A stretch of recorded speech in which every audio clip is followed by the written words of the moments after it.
सत श्री अकाल जी। मैं Amanpreet Singh voice of Punjab TV देख रहे सारे ही दर्शकों का स्वागत। गल जेकर सूबे पंजाब की कर लीए तो सूबा पंजाब की सब तो वड्डी पहचान है खेतीबाड़ी। ज़्यादातर लोग खेतीबाड़ी के काम के नाल संबंध रखते हैं, पर खेती का धंधा एक अजिहा धंधा है जिसनों बहुत सारिया मारां पैंदियां ने।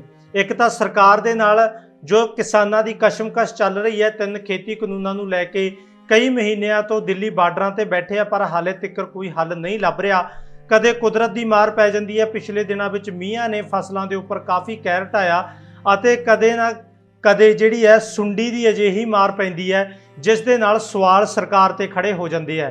गल पंजाब के मालवा खेत्र की कर लीए तो पंजाब का इकलौता अजिहा खेत्र है जिथे नरमा यानी कि कॉटन की जिहड़ी खेती है वो वड्डे पद्धर ते कीती जाती है।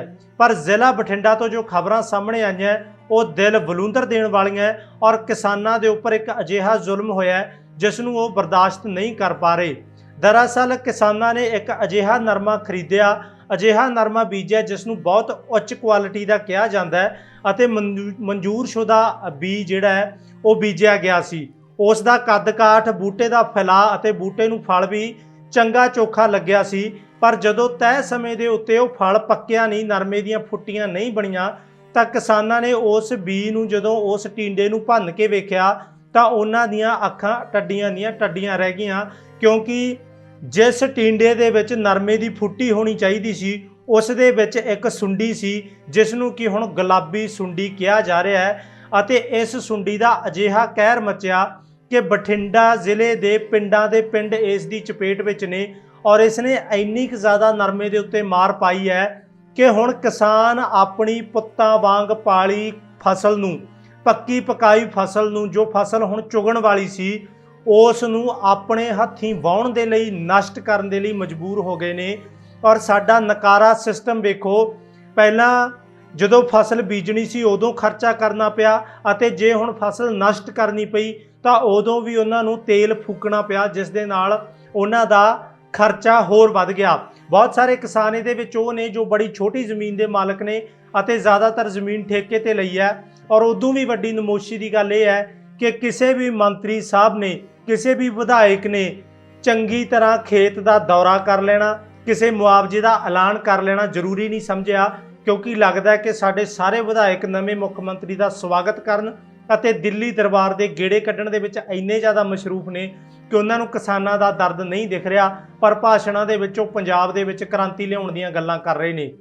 किसानों की हालत यह है कि वह रो रहे हैं, विलक रहे हैं, एक पासे अपनी फसल नष्ट कर रहे हैं और एक पासे अखां दे विच हंझू ने। आओ पहला तस्वीरां देख लैंदे आ किस तरह बठिंडे जिले के पिंडां दे विच वो अपनी फसल नूं नष्ट करन दे लई मजबूर ने। साडा खेतीबाड़ी विभाग उहदी भी सारी पढ़ाई धरी दी धरी रह गई, वो भी नहीं दस रहा कि कित्थे नुक्स पिया, ये सुंडी क्यों आई, कि बी माड़ा सी या कोई होर जिहड़ी प्रॉब्लम सामने आई है। पहलां तस्वीरां देख लैंदे आ किस तरह किसानों नूं अपनी पुत्तां वांग पाली फसल जिहड़ी है वो नष्ट करनी पई। देखदे आ तस्वीरां।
ਸੋ ਤਸਵੀਰਾਂ ਤੁਸੀਂ ਦੇਖੀਆਂ ਕਿ ਕਿਸ ਤਰ੍ਹਾਂ ਕਿਸਾਨਾਂ ਨੂੰ ਆਪਣੀ ਨਰਮੇ ਦੀ ਫਸਲ ਜਿਹੜੀ ਹੈ ਉਹ ਵਾਹੁਣੀ ਪਈ, ਨਸ਼ਟ ਕਰਨੀ ਪਈ। ਪਰ ਹੁਣ ਸਵਾਲ ਇਹ ਹੈ ਕਿ ਉਹਨਾਂ ਨੂੰ ਮੁਆਵਜ਼ਾ ਕਦੋਂ ਮਿਲੇਗਾ, ਕਿੰਨਾ ਮਿਲੇਗਾ, ਕੀ ਉਹਨਾਂ ਦੀ ਲਾਗਤ ਜਿੰਨਾ ਮਿਲੇਗਾ ਜਾਂ ਪਿਛਲੀਆਂ ਸਰਕਾਰਾਂ ਵਾਂਗ 11, 12 ਜਾਂ 15 ਰੁਪਏ ਦੇ ਚੈੱਕ ਉਹਨਾਂ ਦੇ ਹੱਥਾਂ ਦੇ ਵਿੱਚ 6-6 ਮਹੀਨਿਆਂ ਬਾਅਦ ਫੜਾ ਦਿੱਤੇ ਜਾਣਗੇ।